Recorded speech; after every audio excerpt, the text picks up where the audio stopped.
morning, 7 o'clock, start work, finish in the nighttime, 11 o'clock. The average is 1 hour is $6. So I complain. She said, because you are slow. I say, I'm not slow. Why you say I'm too slow? I continue to work and I'm looking for another factory. I find the Italian woman, she make the jacket about 25. If I'm quick, I can do more than $10, about $12 an hour. It's like $6 now to the $12. I'm very happy. Of course, in Australia, still not fair. They are working so hard, they just got a little money. And the boss still doesn't want to pay them on time. So it's very difficult for their family. This is a very expensive plant. About $299. How much you got? $60 to finish 4 hours. I work as a registered nurse in Saudi Arabia, and I work also as a registered nurse in the Philippines. Those who are on the 457 visa, they have low pay, and some actually are paid $2 per hour. I asked them, do you know the minimum wage? And they said $8, $10. I said no, now it's the 15. And they ask why I only got $8. I need to feed my family. When do we want it? Yeah.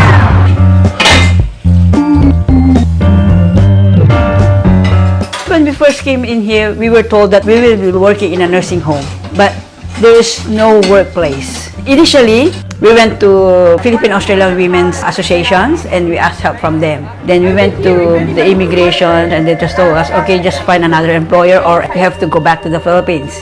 But the thing is, it's not our fault. It's the immigration thing because they are the one who's issuing the visa to the employer. Lilia now works as a nurse for a government hospital.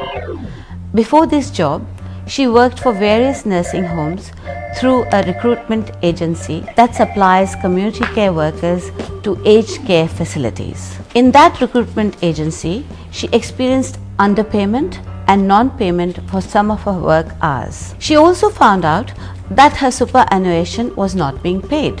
Lilia met Philippines Australia Women's Association members and she shared with them her situation as well as that of her co-workers. Lilia received support from Philippines Australia Women's Association and Migrante Australia. She was also supported by the Immigrant Women Speak Out Association staff members. They provided crisis counseling and other practical support such as the use of computers. Members from Philippines Australia Women's Association, Migrante Australia, and the Australian Action for Peace and Development in the Philippines have done advocacy actions for Lilia. They reported Lilia's situation to the Department of Immigration, which in turn took action to rectify the bad practice of her employer in dealing with a temporary work visa holder.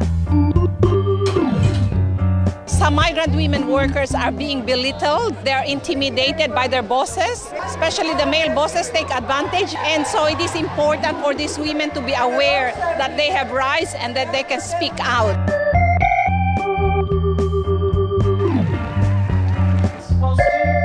Women still are below the pay in comparison with their male counterparts. It's very important to not only celebrate the achievements of what women have done, but also to progress issues that are still outstanding for women.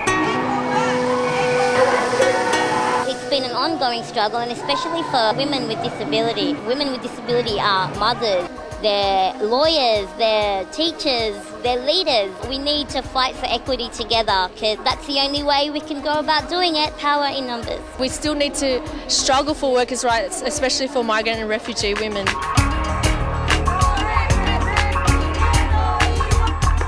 We are women from Latin American women workers, women that are underpaid, women that are working in bad conditions, and we're here to give that solidarity. Our solidarity in the workplace is very important. It is also a tool that the bosses want to break, because if they see that the women are together, then they feel very threatened.